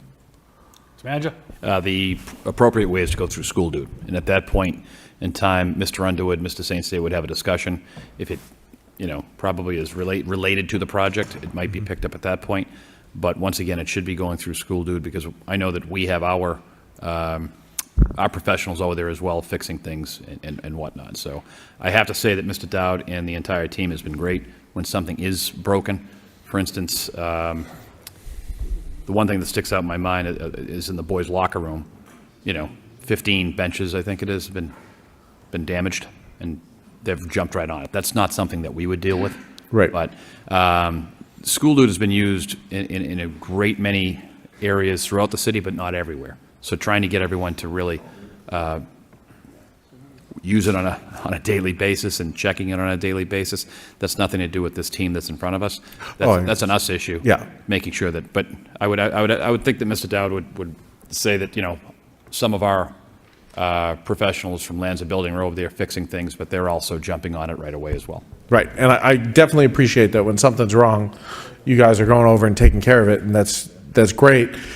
But I do think it might be an opportunity to go back and say, we need to make sure that all of these requests end up in School Dude, so that we can then come and look later and say, okay, well, this was a door that wouldn't lock and it had to be fixed right away, and that's why the project team did it. And that's fine, and maybe we can accept the expense, the additional expense of having the project team having done that. But maybe there's other stuff in there that our staff should be taking care of. And if those requests are logged into School Dude, it gives us a way to kind of filter that.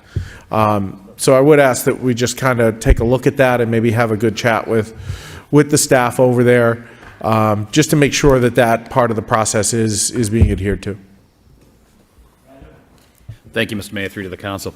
It's interesting, like a lock, right, or a locking mechanism. Is that something that was damaged, or is that something that was broken just because of installation? And I'm not saying it's either.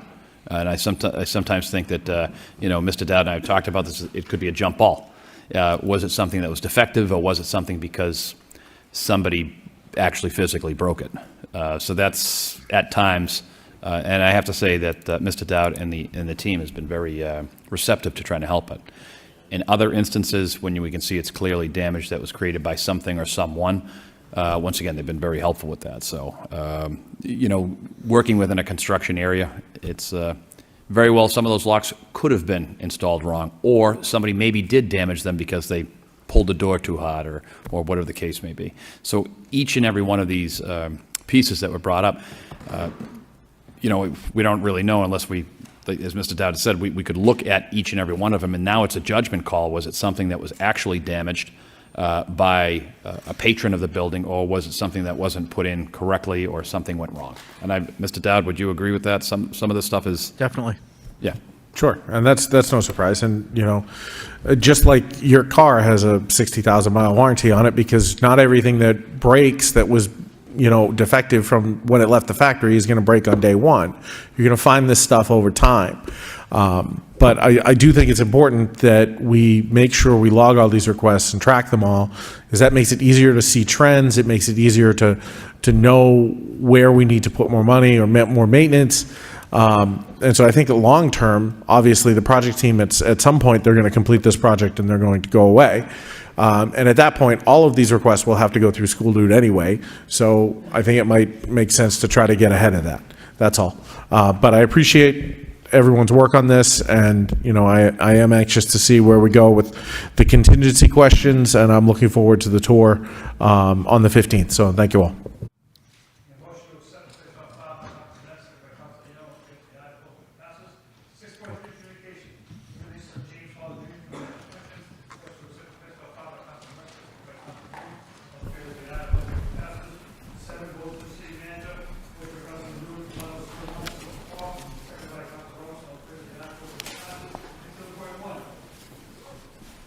7.1, sorry, vote to accept gift of $5,000 Champion Drywall, Lowell Police Department. 7.2, vote to accept, expend $79,100 MLCGP Federal Grant, MIS.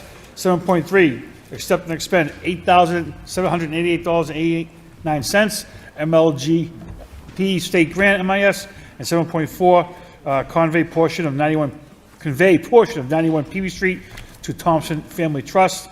Need a motion to waive second reading, motion to adopt by Councilor Scott, second by Councilor Robinson. Mr. Clerk, roll call. Counsel Janess. Yes. Counsel Mercia. Yes. Counsel Noon. Yes. Counsel Robinson. Yes. Mayor Rourke. Yes. Counsel Scott. Yes. Counsel Yem. Yes. Counsel Belanger. Yes. Counsel Chow. Yes. Counsel Dakota. Yes. Counsel Getchia. Yes. 11 yeas. 8, ordinance from the city manager. 8.1, ordinance to amend the fee schedule, body art license. I need to waive the first reading, motion to refer to a public hearing on February 18th, 2025 by Councilor Gitcha, second by Councilor Dakota. All those in favor say aye. Opposed, motion passes. 8.2, ordinance, amend zoning extension, TTF zone, Rivers Edge Road. The motion to refer to the planning board on March 3rd, 2025 for recommendation, and then to a public hearing on March 11th, 2025 by Councilor Janess, second by Councilor Yem. All those in favor say aye. Opposed, motion passes. 9, subcommittee reports. 9.1, nonprofit. Next week, Councilor Gitcha. Next week, you got it. 10 petitions. 10.1, 2 property damage claims. Motion to refer to law department for report recommendation by Councilor Chow, second by Councilor Belanger. All those in favor say aye. Opposed, motion passes. 11, city council executive session. 11.1, consider and discuss possible acquisition of property at 40 Market Street, public discussion of which may have a detrimental effect on the negotiating position of the city, and further to consider and discuss ongoing negotiations relative to Lowell's front run of the city designation. And a motion to enter executive session and to adjourn from that session by Councilor Scott, second by Councilor Dakota. Mr. Clerk, roll call. Counsel Janess. Yes. Counsel Mercia. Yes. Counsel Noon. Yes. Counsel Robinson. Yes. Mayor Rourke. Yes. Counsel Scott. Yes. Counsel Yem. Yes. Counsel Belanger. Yes. Counsel Chow. Yes. Counsel Dakota. Yes. And Counsel Getchia. Yes. 11 Announcements? Senior executive session. You were right. We got to the closer.